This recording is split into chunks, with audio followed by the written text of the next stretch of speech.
Caríssimo telespectador da Rede Século XXI, obrigado pela sua audiência. Retomamos o nosso programa Luz da Vida, agora no segundo e último bloco. Este programa é dedicado à reflexão de uma das obras de misericórdia corporais, acolher os peregrinos. No primeiro bloco, nós contemplamos o próprio Cristo, peregrino, de passagem, hospedado, acolhido por uma família que muito lhe estimava, a família de Marta, Maria e Lázaro. Agora, espelhados em nosso Senhor Jesus Cristo e tendo sempre em mente aquela palavra que ele pronunciou e vai pronunciar no dia do juízo final, que se encontra no capítulo 25 do Evangelho segundo Mateus: eu tive fome e me deste de comer. Eu tive sede e me deste de beber. Eu estive nu e me vestiste. Eu era peregrino e me acolhestes. É esta obra de misericórdia corporal que estamos a refletir. Hoje, um fenômeno de dimensões universais, verdadeiramente preocupante e catastrófico, nos tem interpelado, sobretudo pelos meios de comunicação social. Acompanhamos diariamente como consequência do flagelo da guerra. Em muitos países do Oriente Médio, em muitos países da África, mas particularmente no Oriente Médio, lá, bem distante daqui, por causa do pecado da cobiça, da intolerância, da intransigência de muitas pessoas, milhares e milhares, milhões e milhões de pessoas são forçadas a deixar a sua pátria e para não morrer, e mais do que isso, para viver em paz, são desterradas.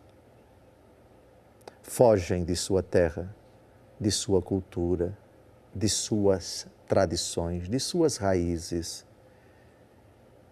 e partem para longe. Nesse trajeto, muitas não conseguem chegar. Morrem de fome, de sede, de frio, porque são rejeitadas. Morrem afogadas quando tentam chegar a algum lugar em embarcações extremamente precárias. Esse fenômeno que enche de dor todos os corações sensíveis.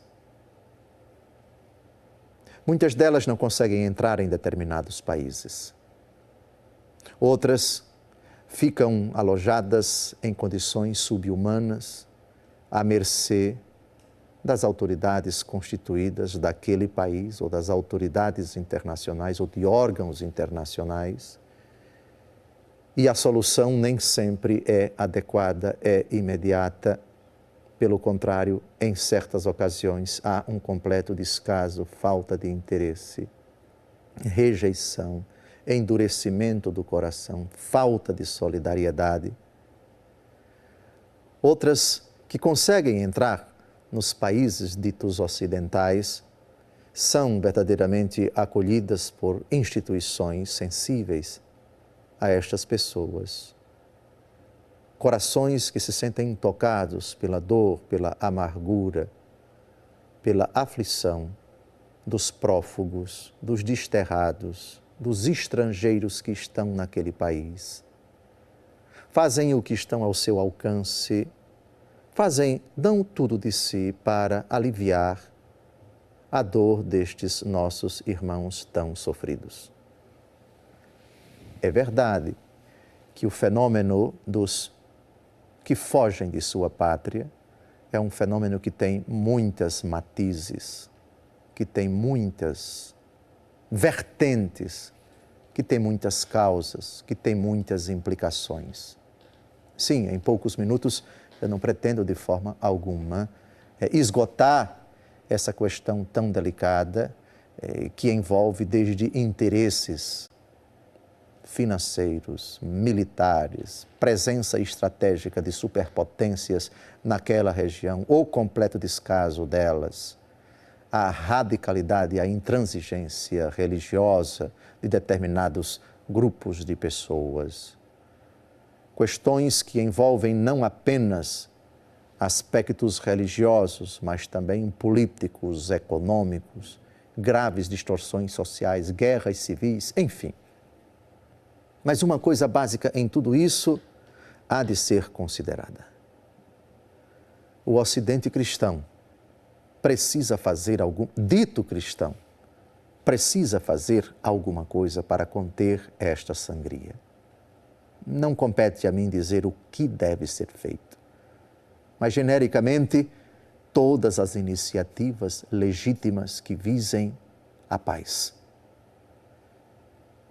São João 23 define a paz na Populorum Progressio e na Pacem in Terris, duas encíclicas desse célebre Papa, desse grande santo, como a tranquilidade da ordem. E não existe tranquilidade da ordem sem que os direitos fundamentais da pessoa humana sejam respeitados. Direitos básicos como o direito à vida, direito a expressar a sua fé, direito à saúde, à educação, direito à tranquilidade e todos os outros direitos que integram, que garantem, que consolidam a dignidade da pessoa humana. Quando tais realidades não se verificam, quando os interesses pessoais, quando a intransigência, a intolerância, a arrogância se sobrepõem a essas realidades sagradas, temos essas distorções que estão em andamento. Sem dúvida alguma que o fenômeno dos estrangeiros, dos peregrinos, em terras que não são as suas, isso traz realmente novos desafios, interpela realmente os cristãos dos países ditos cristãos a uma reflexão, o que nós podemos fazer. Papa Francisco tem pedido que as paróquias dos diversos países da Europa acolham, quanto possível, os peregrinos. Não pensamos que o problema seja resolvido simplesmente fechando as portas para eles. Isso é verdadeiramente desumano. Por outro lado, sabemos que as iniciativas da Igreja Católica não são suficientes para resolver essa questão tão delicada. Daí a urgência das autoridades constituídas, dos órgãos internacionais, fazerem mais e muito mais e usarem pulso firme não apenas a força do diálogo, da persuasão, mas também outras iniciativas que visem garantir a sacralidade, a dignidade, a inviolabilidade dos direitos dos cidadãos, independente dos países onde eles residem. Qual é a pessoa que deseja sair da sua casa, deixar a sua terra e partir para um lugar distante como o nosso pai Abraão, que aliás partiu, mas pelo chamado de Deus? Aqui estamos tratando de pessoas que foram forçadas, de pessoas que foram obrigadas, ou saem ou morrem. As cenas são verdadeiramente chocantes. Cada grupo que litiga com o outro, que bombardeia o outro, que deseja ver a morte do outro, que quer eliminar o outro, tem o seu raciocínio, tem o seu argumento. O problema são os pequenos, os indefesos, são pais e mães de família, são crianças, são adolescentes, são pessoas que não têm nada a ver com esses interesses, só querem ter o direito de viver.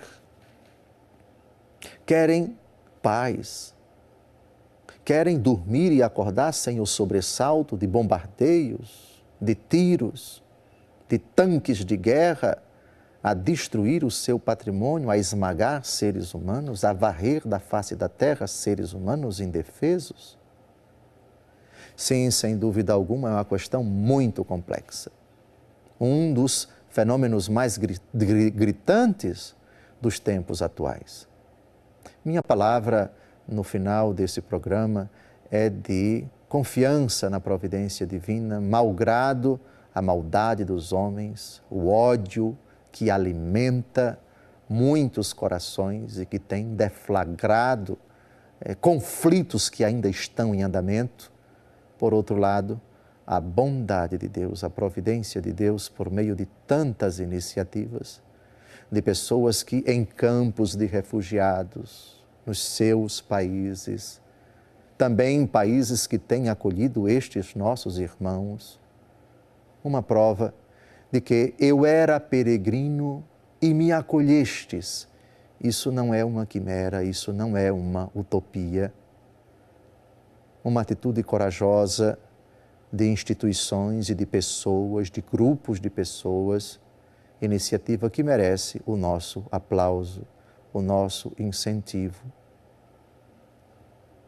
Parabenizamos, rendemos graças a Deus por tantas pessoas e instituições, lógico, principalmente dentro da Igreja Católica, em muitos países, cuja finalidade acolher os peregrinos, abrigá-los, protegê-los. Durante a Segunda Guerra Mundial, a Igreja Católica deu esse testemunho bonito, abrigou os judeus da fúria dos nazistas. O próprio Vaticano abrigou dentro dele muitos judeus. Uma iniciativa que se espalhou por toda a Europa. Graças à Igreja, milhares e milhares, para não dizer milhões de judeus, foram beneficiados.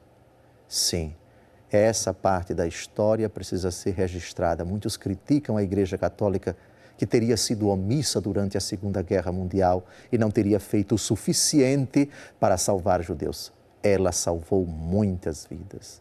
E se não salvou mais, foi porque isso não era permitido e qualquer exposição poderia colocar a Igreja Católica e os próprios católicos em muitos países em risco de morte.